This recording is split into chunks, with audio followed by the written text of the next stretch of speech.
আমার ছোটবেলাতে দূরদর্শনের পর্দায় শনি রবিবার সিনেমা সিনেমা দেখার একমাত্র উৎস ছিল।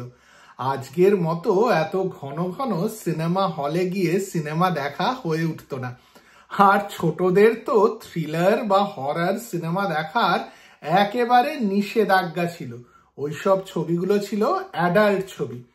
তাই টিভিতে যখন শুক্রবার দিন সন্ধেবেলা অ্যানাউন্স করা হতো যে শনিবার সন্ধ্যের বাংলা ছবি হলো জিঘাংসা, তখন বাড়িতে কিন্তু সবাই সতর্ক করে দিতেন, জিঘাংসা ভয়ের ছবি। আর তখনকার দিনে জিঘাংসা টিভিতে দেখেও খুব ভয় পেতাম। আজকের আড্ডা 1951 সালে রিলিজ হওয়া জিঘাংসা ছবিটিকে নিয়ে।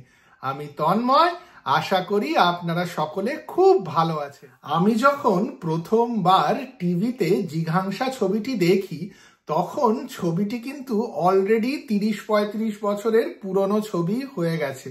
1951 সালে রিলিজ হওয়া অজয় কর পরিচালিত জিঘাংসার গল্প স্যার আর্থার কনান ডয়েলের the Hound of the Baskervilles এর গল্প অবলম্বনে তৈরি করা। তখনকার দিনের দারুণ স্টারকাস্ট ছিল জিঘাংসাতে। বিকাশ রায়, মঞ্জু দে, কমল মিত্র, শিশির বটব্যাল, কানু বন্দ্যোপাধ্যায় প্রত্যেকেই বড় বড় star. The Hound of the Baskervilles এর গল্প খুব সুন্দরভাবে অবলম্বন করা হয়েছিল স্ক্রিপ্ট লেখার জন্য। তাই জন্য সিনেমাটাতে অল্প একটু বদল থাকলেও মোটামুটি যদি আর্থার কনান ডয়েলের গল্পটা পড়ে থাকেন তাহলে গল্পটাকে একই রকম মনে হবে। জিঘাংসা ছবিটি কিন্তু খুব ভয়ের ছিল। এখন আমরা অনেক হরর ফিল্ম দেখি বলে আমাদের আজকে এই ছবিটি দেখলে অত ভয় নাও পেতে পারে, তবে তখনকার দিনে ব্ল্যাক অ্যান্ড হোয়াইটে আর সুন্দর ব্যাকগ্রাউন্ড মিউজিক আর অভিনয় এইসব মিলিয়ে জিঘাংসা যে অ্যাটমসফিয়ারটা তৈরি করে তা সত্যি কিন্তু গা ছমছম করা একটা অ্যাটমসফিয়ার। পরে যখন জিঘাংসাকে হিন্দিতে 20 সাল বাদ হিসেবে বানানো হয়েছিল, দুটো ছবি দেখলেই বুঝতে পারবেন জিঘাংসা কিন্তু অনেকটা এগিয়ে। সেই সময় বাংলা সিনেমা ইন্ডাস্ট্রিতে হরর ছবি কিন্তু খুব বানানো হতো, আর প্রত্যেকটা হরর ছবি ইউরোপিয়ান গল্প আর ছবির থেকে খুব ইনফ্লুয়েন্স ছিল। ডিটেকটিভরা যেই ধরনের পোশাক পরতেন বা অন্যান্য চরিত্ররাও যেভাবে কথা বলতেন তাও অনেকটা ইউরোপিয়ান ধাঁচেরই ছিল। জিঘাংসা ছবিতেও কিন্তু চরিত্ররা বেশ সাহেবি কেতায় কথা বলেন। তবে বাংলা সিনেমা তো বাঙালিয়ানা রাখতেই হবে, তাই হেমন্ত মুখোপাধ্যায়ের সুরে সন্ধ্যা মুখোপাধ্যায়ের গাওয়া মঞ্জুদের লিপে একটি গান ছিল। সেই গানটি শুনলে গা ছমছম করবেই। আমি তো খুব ছোট ছিলাম যখন টিভির পর্দায় জিঘাংসা দেখেছিলাম, অত অভিজ্ঞতাও ছিল না। হলে গিয়ে ভয়ের সিনেমা বা থ্রিলার দেখা হয়ে উঠতো না, তাই টিভিতে জিঘাংসা দেখেই খুব ভয় পেয়ে যেতাম।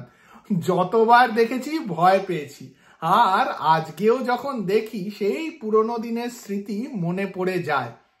তখনকার দিনের সিনেমা দেখলে বোঝা যায় যে ওই সিনেমাগুলোই কিন্তু বীজ ছিল বাংলা সিনেমাকে স্বর্ণযুগের দিকে নিয়ে যাওয়ার পথে। অজয় কর জিঘাংসা দিয়ে নিজের যাত্রা শুরু করেছিলেন। পরে অজয় কর আমাদের জন্য এমন এমন সিনেমা বানিয়েছেন যা একেবারে ট্রেজার। উত্তম কুমার আর অজয় করের পার্টনারশিপ নিয়েও একদিন আড্ডা মারতে হবে। তবে আজকের আড্ডা যেহেতু জিঘাংসার কথা ভেবে, আপনারা জানান আমাকে যে আপনারা জিঘাংসা ছবিটি দেখেছেন কিনা, আর দেখে থাকলে আপনাদের কিরকম লাগে। হয়তো অতটা ভয় পাবেন না, তবে ভয়ের স্মৃতি কিন্তু আসবেই আসবে যদি আমার মতো আপনারা এই ছবিটি ছোটবেলায় দেখে থাকেন। জিঘাংসা ছাড়াও ওই সময়ে অন্যান্য হরর ফিল্মগুলো নিয়েও একদিন আড্ডা মারতে পারলে দারুণ হয়। প্রবলেম হলো সেই সিনেমাগুলোর ভালো প্রিন্ট পাওয়াই যায় না। জিঘাংসারও যেই প্রিন্টটা ইউটিউবে আছে অতটা ভালো নয়, তবে পুরনো দিনের কথা মনে করিয়ে দেওয়ার জন্য যথেষ্ট ভালো। আপনাদের যদি এই ভিডিও ভালো লাগে তাহলে লাইক আর শেয়ার করতে ভুলবেন না। আর যদি চ্যানেলটি ভালো লাগে তাহলে চ্যানেলটিকে এক্ষুনি সাবস্ক্রাইব করে নিন।